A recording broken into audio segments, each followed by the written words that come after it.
Hi friends. நான் வந்து சுரக்காய வச்சு நான் சட்னி செய்ய போகிறேன். இந்த சுரக்காய் வந்து நீர்ச்சத்து உள்ளது. இது ரொம்ப ஹெல்த்தியானதும் கூட. வாங்க நான் எப்படி சட்னி செய்கிறேங்கிறத பார்க்கலாம். ஃப்ரெண்ட்ஸ், இப்போ நம்ம என்ன செய்ய போகிறோம்னா, சுரக்காய் சட்னி எப்படி செய்கிறதுன்னு பார்க்க போகிறோம். அதுக்கு நம்ம குக்கரில் கொஞ்சம் எண்ணெய் விட்டுக்கலாம். எண்ணெய் காஞ்சிருச்சு. இப்போ நம்ம கடுகு போட்டுக்கலாம். அது கூடவே வந்து ஜீரகம் போட்டுக்கலாம். நான் பச்சை மல்லி கொஞ்சம் இடித்து வச்சுருக்கிறேன், அதை கொஞ்சம் சேர்த்திக்கலாம். நல்லா கிளறி வச்சுக்கலாம். இப்போ வந்து பச்சை மிளகா 2, கொஞ்சம் கருவேப்பிலை சேர்த்துக்கலாம்.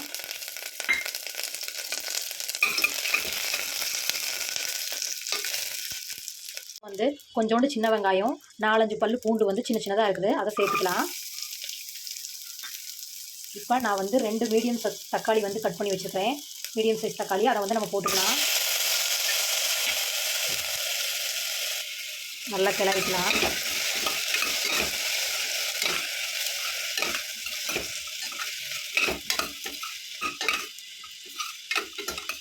இப்போ வந்து நம்ம கட் பண்ணி வச்சுருக்கிற சுரக்காய் வந்து சேர்த்திக்கலாம்.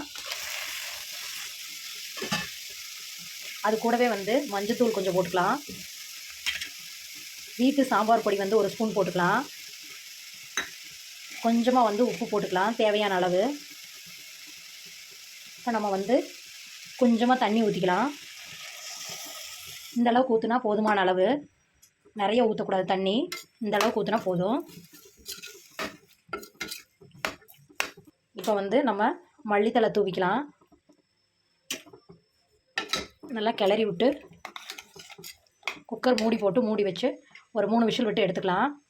இப்போ நான் குக்கர் ஓப்பன் பண்ணிட்டேன். கொஞ்சம் தண்ணி இருந்துச்சு, 1 டம்ளர் தண்ணி இருக்கும். அந்த தண்ணியை வந்து நான் கொஞ்சமாக வந்து வடித்து எடுத்து வச்சுட்டேன். எடுத்து வச்சாச்சு. இப்போ நம்ம இது மத்து வச்சு நல்லா கடைஞ்சிக்கலாம்.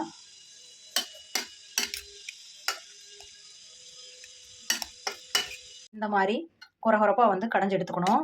ரொம்ப நைஸாக கடையக்கூடாது, இந்த மாதிரி கடைஞ்சிக்கணும். இப்போ நம்ம வந்து வடித்து வச்சிருந்த தண்ணியை இதுக்குள்ளே ஆட் பண்ணிக்கலாம். ஃபைனலாக வந்து தாளிப்பு கொடுத்துடலாம். தாளிச்சுக்கலாங்க. கொஞ்சம் எண்ணெய் ஊற்றிக்கலாம். கடுகு உளுந்து பருப்பு போட்டுக்கலாம். கடுகு பொரிஞ்சதும் கறிவேப்பிலையும் 2 ரெட் சில்லியும் போட்டுக்கலாம். இப்போ வந்து நம்ம வந்து இந்த சட்னி மேலே எடுத்து ஊற்றிக்கலாம். நல்லா கிளறி விட்டுக்கலாம். இப்போ சுவையான சுரக்காய் சட்னி ரெடி ஆயிடுச்சு. இது வந்து இட்லி, தோசை, சப்பாத்தி எல்லாத்துக்குமே நம்ம வச்சு சாப்பிட்டுக்கலாம். ரொம்ப டேஸ்ட்டாக இருக்கும். நீங்களும் இதை மிஸ் பண்ணாமல் ட்ரை பண்ணி பாருங்கள். ரொம்ப நல்ல ரெசிபி. பிடிச்சிருந்தா லைக் பண்ணுங்கள், ஷேர் பண்ணுங்கள், கமெண்ட் பண்ணுங்கள். ஓகே, பாய்.